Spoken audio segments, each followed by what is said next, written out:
جب حضرت آدم علیہ السلام سے غلطی ہو گئی اور اس کے بعد انہوں نے اللہ سے معافی مانگی تو اللہ تعالیٰ نے ان کو معاف کر دیا۔ اس سورہ طٰہٰ میں بات ہے کہ اللہ تعالیٰ نے ان کو کہا کہ تم سب اس جنت سے اتر جاؤ اور اب تم سب ایک دوسرے کے دشمن ہو گئے، یعنی اس وقت انسان اور شیطان کی دشمنی کا دور شروع ہوا۔ پھر اللہ تعالیٰ نے کہا میری ہدایت تم لوگوں کی طرف آئے گی اور جس نے میری ہدایت کو مان لیا تو وہ ناکام ہونے سے اور بھٹکنے سے بچ جائے گا، اور جس نے اللہ کی یاد سے یعنی اس ہدایت سے جو انسانوں کے پاس بھیجی گئی منہ موڑ لیا یعنی اعراض کر لیا، اس کو نہ مانا، تو اس کی دنیاوی زندگی بہت تنگی والی ہوگی، یعنی اس کی دنیاوی زندگی میں اس کو راحت اور اطمینان سے محروم کر دیا جائے گا۔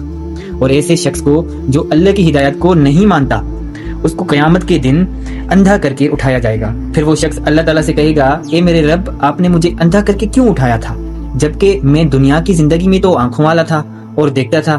پھر اللہ تعالیٰ اس شخص کو فرمائے گا کہ دنیا کی زندگی میں میری آیات تمہارے پاس آئی تھی، یعنی میری ہدایت آئی تھی، اور تم نے اس ہدایت کو نظر انداز کر دیا تھا، تو آج قیامت کے دن ہم نے بھی تمہیں نظر انداز کر دیا۔ اللہ اکبر۔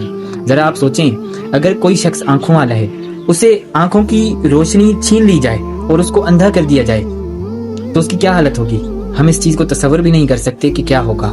اس لیے ہمیں اس بات کو بھولنا نہیں چاہیے کہ ہم اس دنیاوی زندگی میں صرف کچھ وقت کے لیے آئے ہیں۔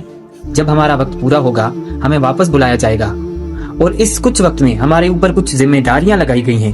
اگر ہم ان ذمہ داریوں سے منہ موڑ لیں گے، اپنی وہ ذمہ داریاں پوری نہ کریں گے، تو آگے ہمارے لیے برا وقت آنے والا ہے۔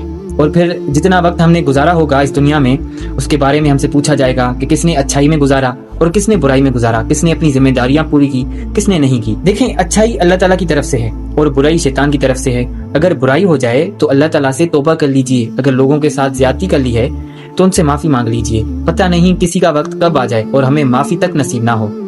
اللہ تعالیٰ کے احکام کو پورا کیجئے، ان سے منہ نہ موڑیں۔ اگر آپ کو پتہ ہے کہ کوئی بات حرام یا غلط ہے تو اس کو ہرگز نہ کیجئے، بلکہ اس کے بدلے میں جو جائز اور حلال کام ہے اس کو ترجیح دیجئے، تاکہ ہم سب قیامت کے دن اندھا ہونے سے، اور اللہ نہ کرے کہ اللہ ہمیں بھلا دے کہ یہ بھی بندہ ہے، اس لیے ہمیں خیال رکھنا چاہیے اپنا بھی اور دوسروں کا بھی، اور اللہ تعالیٰ کی آیات پہ، اللہ تعالیٰ کے احکامات کو پورا کرنا چاہیے۔ نماز، روزہ، زکوٰۃ، حج، جو بھی اللہ تعالیٰ نے ہمارے اوپر احکام لگائے ہیں، بھلے وہ بندوں کے فرائض ہیں یا اللہ کے فرائض ہیں، ہمیں ان کا خیال رکھنا چاہیے، ورنہ اگر ہم دنیا میں ان چیزوں کو بھول جائیں گے تو اللہ ہمیں معاف کرے، اللہ ہمیں آخرت میں بھول جائے گا، اور آخرت میں اللہ نے اگر ہمیں بھلا دیا تو آپ اندازہ بھی نہیں کر سکتے کہ کیا ہوگا۔ اللہ اکبر۔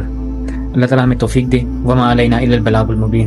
میرا کام آپ تک صاف صاف اور واضح طریقے سے بات پہنچانا تھا، باقی سمجھ اور ہدایت اللہ کے ہاتھ میں ہے، وہی ہمیں ہدایت دیتا ہے۔